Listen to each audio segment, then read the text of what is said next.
Tashmë këta thjesht e ritheksojnë edhe një herë tjetër që duhet bërë sepse nuk e keni bërë më përpara. Mirë, por në këto 10 vitet e fundit, le të themi që 9 vitet e fundit ose 6 vitet e fundit që ka dalë gjykata e posaçme, aty i kanë patur vendimet edhe mund ta bënte vetë gjykata e lartë. Por gjithsesi kjo nuk është negative, është një zhvillim pozitiv. Po jo, po ai Ervisi tha, nga u nis për kjo bëhet, çfarë patën tani pse u kujtuan tani?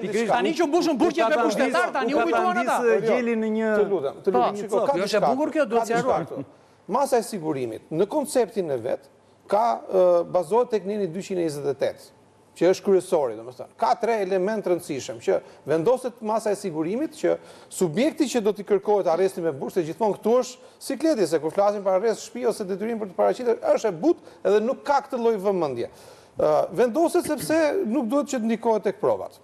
E para, ka frikë prokuroria, subjekti ndikon ke provat edhe unë e dua në burg. Ka mundësi që të largohet thot prokuroria. Edhe ka mundësi që të kryej përsëri garanci pasurore. Merri pasaportën, merri shtëpinë, me fikje. Dakor, këto janë 3 elemente. Po këto 3 element përfundojnë në momentin që përfundojnë hetimet. Po mirë, problemi është që tu s'përfundojnë kur hetimet. Jo, përfundojnë hetimet. Çështja kalon për gjykim. Atëherë, ka plot njerëz burg që me pak fjalë ata i thanë mos ja hidhni çelsat në det, po kujtojeni që i keni në arrest në burg, edhe shikojeni aty të zgjasë kjo mas sigurimi apo kam lexuar një vendim të 1996 ose në 1997, mund të gaboj me vitin, të gjykatës europiane për drejtat e njeriut, vendim shumë i bukur që gjykata europiane e thoshte që në atë kohë këtë shqetësimin tonë, që akoma se kemi kuptuar. Që paraqiti gjykata e lartë, domethënë. Pastaj, në këto vitet e digjitale, le të themi, gjykata europiane e drejtat e njeriut e ka rritur diapazonin e këtyre vendimeve ku e konsideron kohën e paraburgimit si një kohë persekutimi derisa dali vendimi përfundimtar i gjykatës. Po ko persekutimi? Për çfarë? Kush është arsyeja? Kush është arsyeja? Eksakt. Ko burgimi. Do me thënë, se kuptoj unë që japin prokurorit, japin nervi. Gjithë kohën e duhur. Merë pa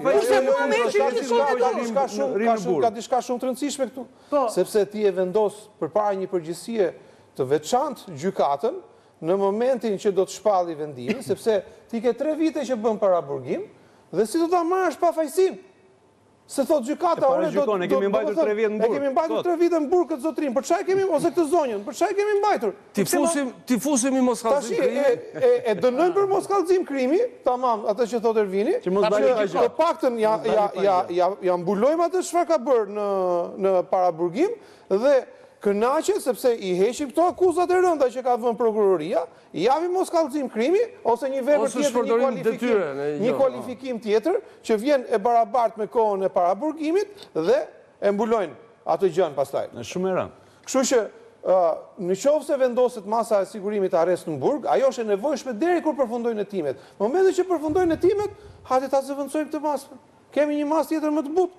Për subjekte që flasim që nuk ka rrezikshmëri të lartë shoqërore. Kjo është e gjitha.